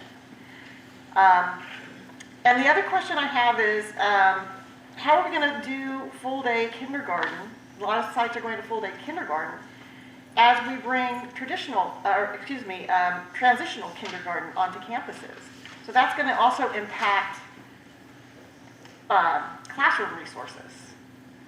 And some of these positions here are going to definitely work with some of these new transitional kindergarten kids that are coming in, because they do have some of the issues. So these are all the questions. I mean, there's a lot more questions, I'm sure, but these are the ones that I came up with just off the top of my head. So I agree with a lot of the premise of this, but we really need to look at this, and I hope that Mr. Sawi or Dr. Seha, you guys will work with the bargaining groups on figuring out where these positions belong and what they would look like. Thank you. Thank you. Any additional comments? Actually, it kind of sounded like you would like for us to take the money from this project and put it into teacher salaries. Isn't that exactly what you just said? Not necessarily. Okay, so Okay. not Okay. necessarily. Me, I misunderstood, but I think these are apples and oranges. What you're asking and what they're talking, two different things. Not necessarily, because they have brought up. I'm sorry, I'm going to stop real quick. Lisa, if you'd like to come back to and speak, that's fine, but I would rather we don't engage our public. That's a violation for us. So I agree that some of these positions here are actually going to be more like LPPA, right? Or counselors, things like that. But Mr. Heberly had brought up tutoring positions, and I think Mr. Neely said that too for learning loss. So yes, there could be some teacher salaries in this money, and I'm not saying all of it. And I said right off, I don't represent LPPA or CSEA, but I am also advocating for getting positions with them, such as paraeducators and the PAWS people, because we are short. And we need to fill those positions. So I'm not representing them, but I'm telling you as a teacher, we do need them. They help us so much in the classroom, with these students. So yes, I'm advocating for them, indirectly too. But I'm looking at this list, and most of it would be in the LPPA group or CSEA, because they would fall under the para or the PAWS thing. So that's what I meant. I don't represent them. I fully support it. But I'm also saying for learning loss, we've got to look at getting certificated teachers. I'm also saying that we've got to keep the teachers that we've got, right? Because we lost more teachers last year than we were able to hire this year. There's a lot of long-term subs. So we would rather see higher wages to keep teachers, to keep counselors, to keep paras and PAWS, rather than contracting it out. So that's more of my position. Okay. Yeah, Thank you so much. Mr. Connexter, would you like to? No, it sounds, no. Thank you. Mr. Farley? Yes. If I may, I just wanted to remind board, this is not the first time we brought school improvement to the board. In previous iterations, there were LEA teaching positions. We added several reading intervention positions. There were also other services that directly impacted students' academic performance. So just wanted to clarify. On this particular board meeting, this is all based on the July 13th board meeting. And at that meeting, the main topics of discussion were social emotional learning, mental health supports. I believe those are top of mind for everyone as we were starting a new school year. And that's why this report is geared towards the mental health supports, which would be staffed more by LPPA and classified staff, just depending on how the bargaining goes. Thank you. And can I clarify, Dr. Sales, that this is a work in progress? Yes. Thank you. Any other comments from the board? Thank you both. Oh, wait, we have one more comment. I think everybody has to understand that we're in uncharted waters, and we're asking staff to take on a monumental task in areas that we've never been before. So I think patience and working together and listening would go a long way in understanding and trying to work together to resolve these huge issues that we have before us. So that's just a general statement. And I appreciate the work that both of you men have done this evening. But again, this is an area that both you, I have never been into before. And I want to explore it with you and hopefully learn and get better with that. Okay? So thank you, Vice President McFarland. Yes. Could you bring back up slide 13? We are asking for some input.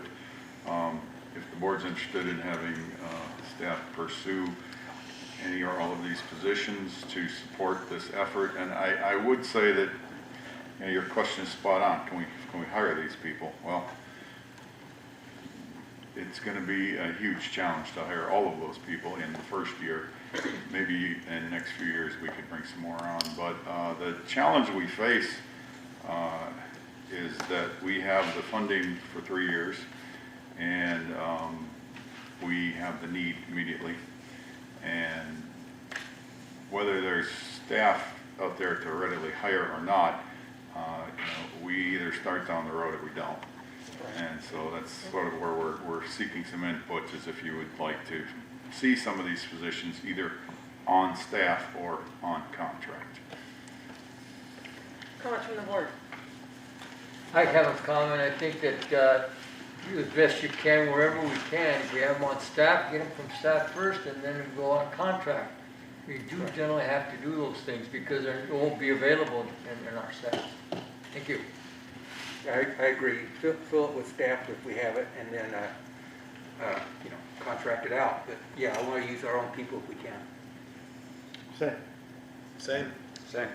I would agree with the gentleman's comments, all of the board members.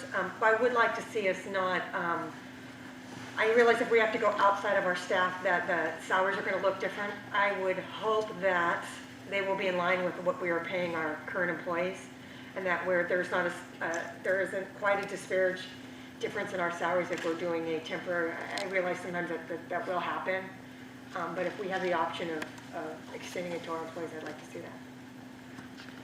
Anybody else? Thank you both.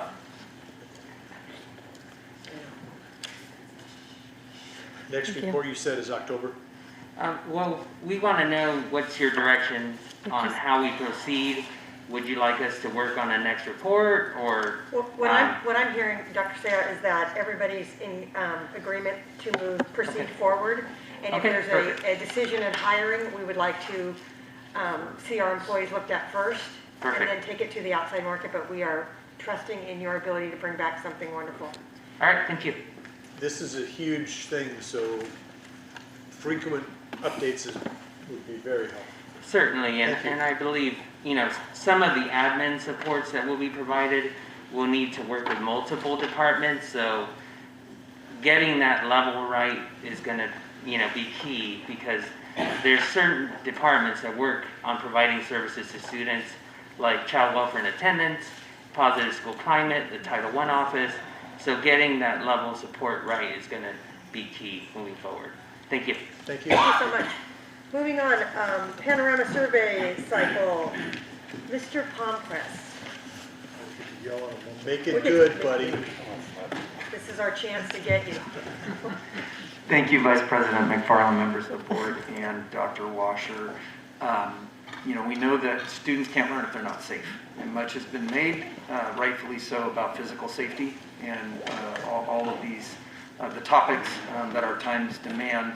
But we also know that students can't learn if they're not emotionally safe. And this board took action in the spring to bring on Panorama, which you may remember was a universal screening for social emotional learning. What you see before you in this report, we have an executive summary that notes some of the facts and figures, gives an update on that first survey window, talks about the other survey windows, but I do want to share one quick anecdote to show the difference and the power that data like this can have. Mr. Dawson, I hope you'll permit me to share what you shared with me. I was at McNair day after their staff meeting, and Mr. Dawson said, we were talking about Panorama, and he said that, at staff meeting, he pulled up their Panorama data, and they noticed some trends on their site. I want to say it was 23%, or was it 28? I'm not sure, one of the two, I think. I think 23. 23%. So he said that 23% of students have made reference to the fact that they didn't feel they had a positive connection with an adult on campus. So Mr. Dawson, armed with that information and that trend on his site, said, "What can we do tomorrow to start to change that information? What actions can we take?" And as a staff, they started to brainstorm with actionable data that was sitting right there in their hands. This data goes down to the individual student, but even as a school site, they were able to start taking action on some of this information. So it's been very powerful. We're very pleased to present a little bit more to you. I do have Ms. Bryce here, who really this has been her project to work on, to lift off the ground, and to get out there. It has been labor, but also a labor of love, and it is having, like I said, a real impact, a powerful impact. So Ms. Bryce is here, and she'll be able to answer questions. She'll be able to share more with you. Like we said, we have the executive summary that gives you some of the highlights, but we've also provided some artifacts. I know that when we rolled this out, there were some, I think we even looked at some of the sample questions, and you had some questions about what it might look like, and so we provided some of those samples here for you. Really, we would like to just make ourselves available to you for any questions you may have, and like I said, Ms. Bryce, the expert, can share where we are with Panorama. Thank you. Vice President McFarland, members of the board, and Dr. Washer. Thank you for the opportunity to share with you some highlights of our first cycle of our SEL survey. So again, as executive summary states, we were offering the survey to all 3rd through 12th grade students throughout the district under your leadership. So we had an overall 64% district-wide response rate. So it really commends all of the sites for doing their part to have our students complete the survey. And like Mr. Palmquist stated, all of the positive outcomes in terms of looking at this Cycle 1 data. And Mr. Dawson giving a powerful anecdote about how this data could support Tier 1. But also speaking of how this data could support our Tier 2 and Tier 3 students in terms of the counselor providing additional level of support to our students. So on the next slide. One positive insight that I wanted to share with our community was our 3rd through 5th grade students found 68% of them found sense of belonging favorably. So how they feel valued members of our school community. And this is a positive insight for us to celebrate as a district, is because this is this data or these types of questions and domains are given to students across the nation. And our district prevailed, and we had 68% response favorable rate in terms of their sense of belonging. So that just goes to show everything that you as the board, our community, our teachers, our staff, everyone, to help our students feel connected. So the next slide highlights some of those favorable questions. How much support do adults give you? And 76% of the students say that their adults that they interact with on our campuses support them. And there's also additional highlight of 75% of Do you belong? Do you feel a sense of belonging at your school? This data could be disaggregated in terms of different groups of students. So our EL students highlighting that on this domain of sense of belonging, our EL students felt a little bit more connected to our campus. So I thought that was something to highlight. In terms of bringing a highlight for our secondary on the next slide, 6th through 12th grade completed the same survey, and that's positive feelings. How frequently students feel positive about and being able to express that. So on the, so it's 50%, so let's dig a little bit deeper in disaggregating this data on the next slide. So what Panorama allows us to do is like, well, if we had 50% favorable, can we kind of pick out where did that happen and where could we celebrate? And if there's a point in which we just highlighted where we could look at that data and do tier 1 or tier 2. So this slide just highlights how that could work on a school campus where they're looking at their data and showing that we have our special education students and foster and homeless students really did well in terms of being able to articulate and to express how they felt positive. Okay, next slide. So looking at social awareness overall, how students consider perspectives of others and to be able to empathize with them, I think that's key.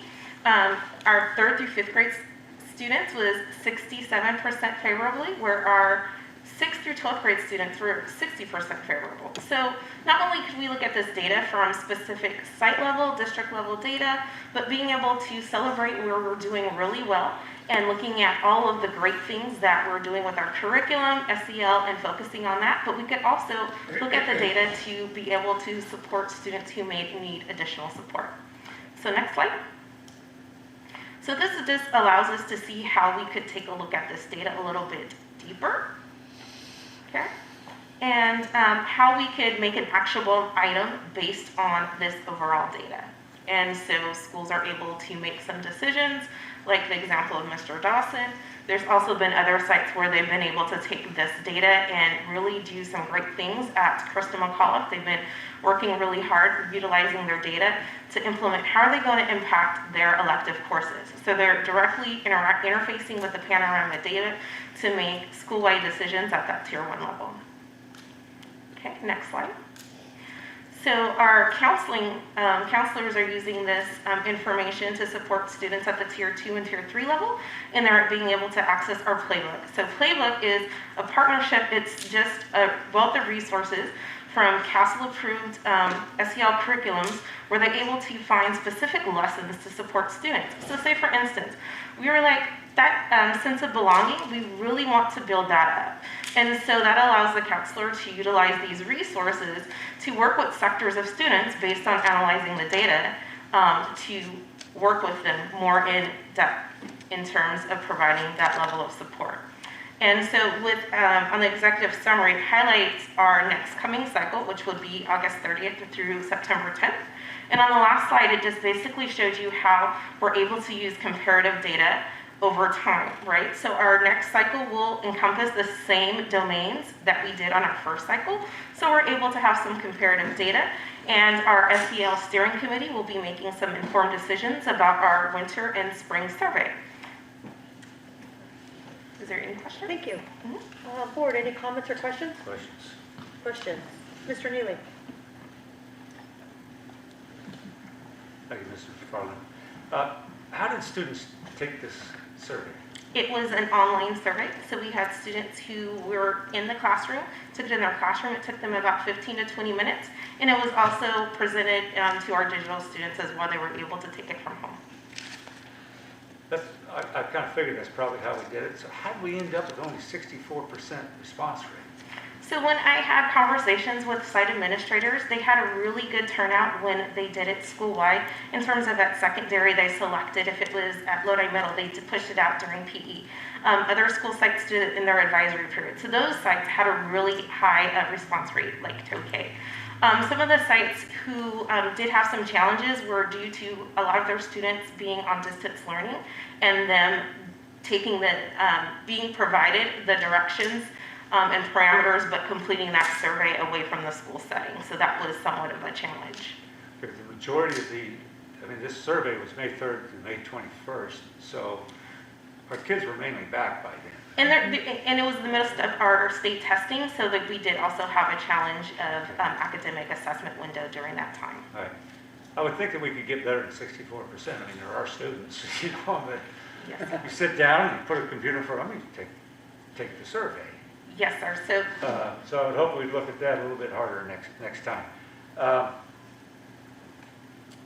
And is there a breakdown between, we had 64% response rate. What was it like in, by the way, why do we do 3rd through 5th and 6th through 12th when we're a 3rd through 6th district? It's based on the national norm data in terms of them breaking down the domains. So they have a survey that is accessible and the readability of our 3rd through 5th graders and the 6th through 12th grade. And across the nation, some districts have 6th grade as a part of their middle school programming. I wish we did, because that seems to be the norm. And then, what was the response rate on 3rd through 5th? Do you know? 3rd through 5th, I don't have the exact figure, but I could get that for you. But it Send an email was, on that if you will. okay, yes, and it was higher than our 2nd grade. Okay, all right, that's all. Great. Any other comments from the board? Yeah, I do. Hi, thank you. So these numbers are district-wide. Yes. And how accessible is this for each school site? I know you referenced Mr. Dawson and McNair. So he would have his school's information to him? Yes. Okay. And I think somebody referenced that this can drill down to individual students. Is that correct? Yes. Okay. And the reason I think that might be important is that if somebody is feeling really disconnected,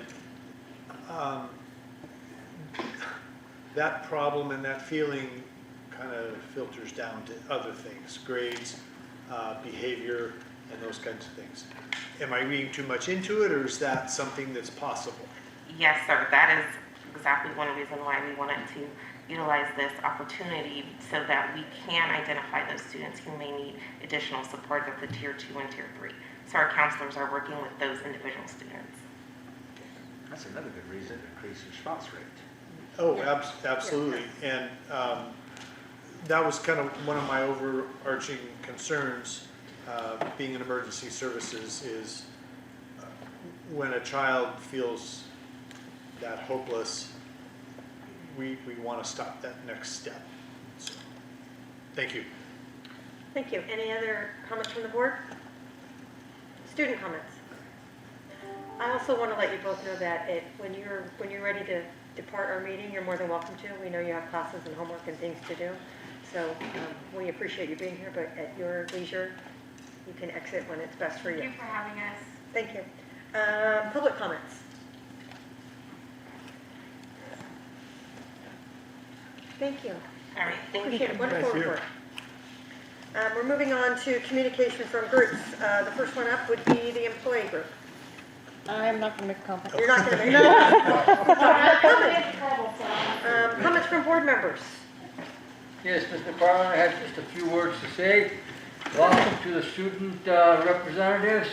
Nice report. Continue that and give us all the information that you can from your schools. It's very important to the board to know what's happening at the, what do they call, the trenches, okay? Thank you very much. Again, I'd like to congratulate Jeff Palmquist. Good luck to you.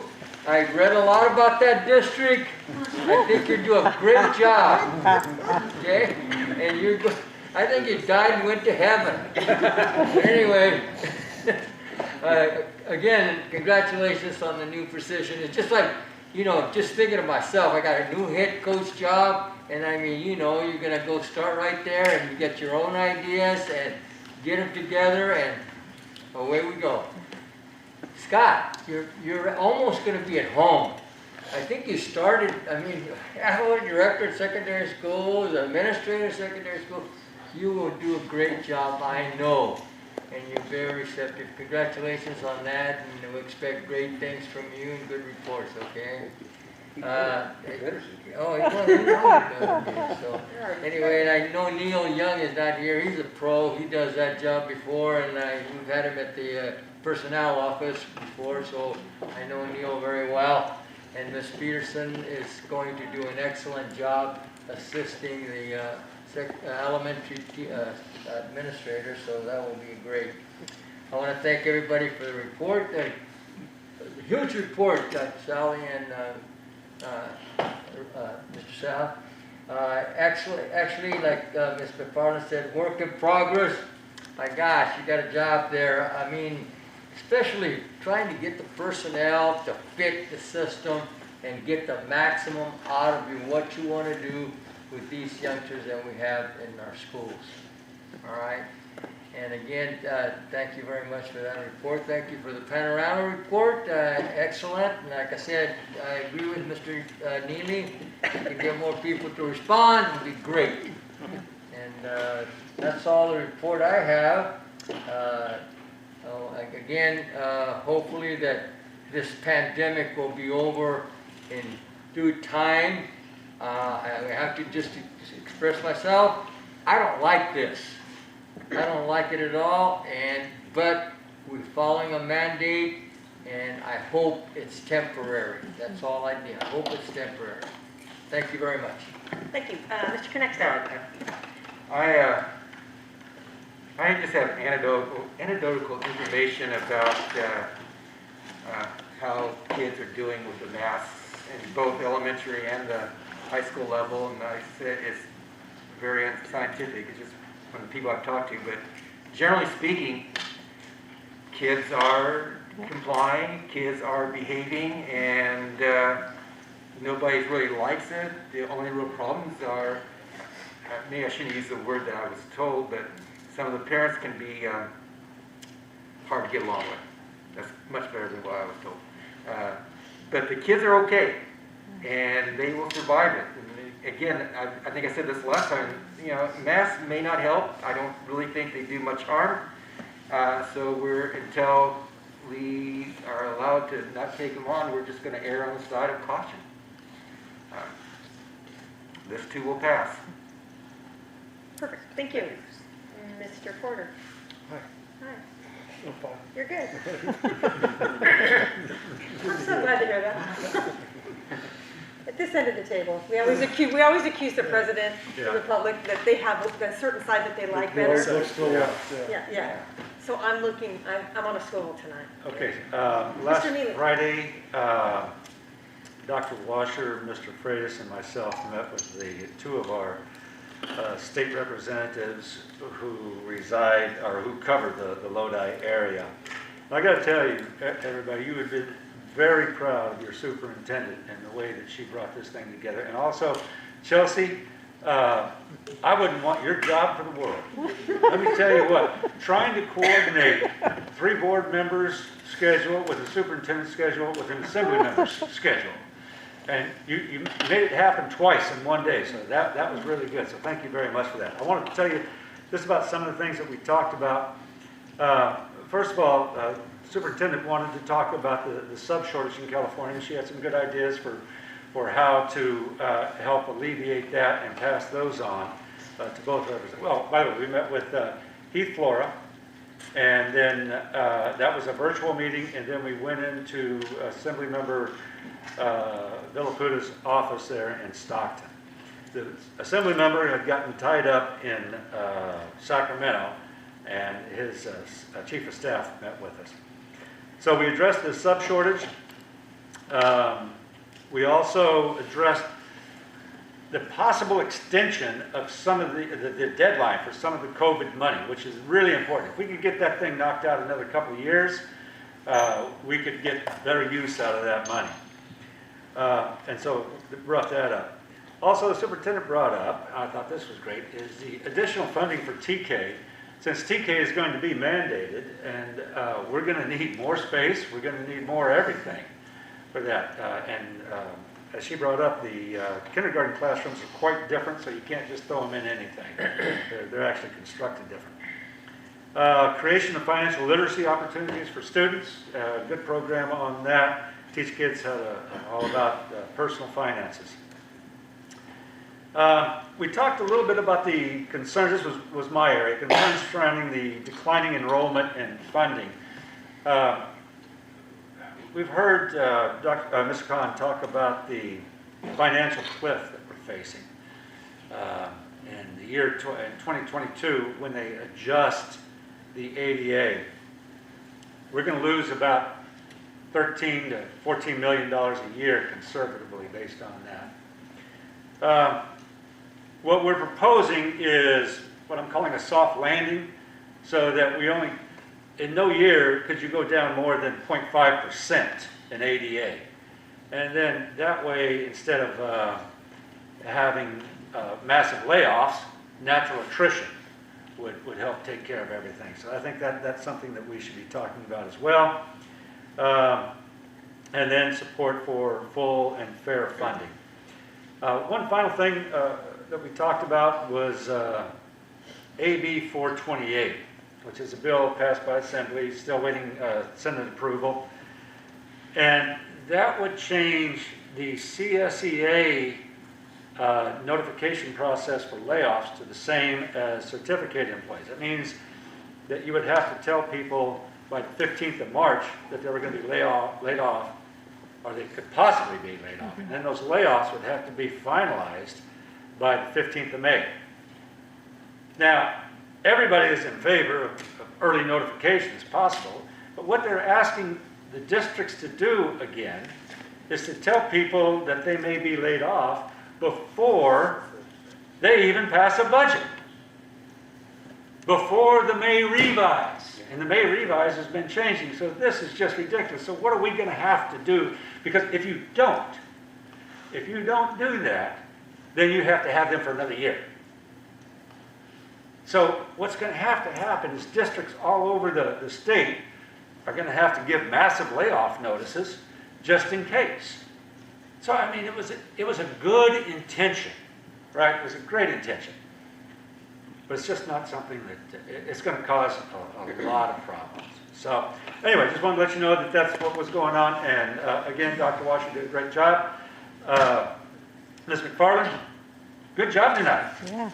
Excellent job. I'm impressed. Excellent. You have a future here. Ron, that's all I've got. Ron, Yeah, we miss you, Mr. Freitas. Mr. Heavily? no, I'm good, thanks. No problem. All right. How Okay. do we adjourn? Can Wait a minute. I, You're not in charge there, buddy. Hey, we got more He's agenda. tougher than any crowd. We got more agenda. She's on a good agenda. Again, Scott, excuse me, I'm thinking Scott, but I'm looking at Mr. Pompous. Good luck, Mr. Pompous. We spoke. Scott, I'm excited for you. Can't wait to see what you do. Neil and Susan, I know they're going to do fantastic. Bear Creek, thank you for opening your home to us.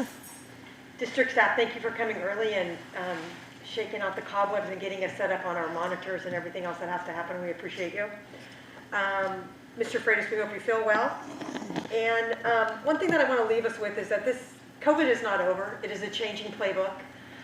There are mandates coming out, going away, changing daily. And so while the stream is steady for change, I do think that the water is slowing a little bit, and we're just trying to get to the end of it. And while we agree with a lot of what you say, we disagree with some of what our public says.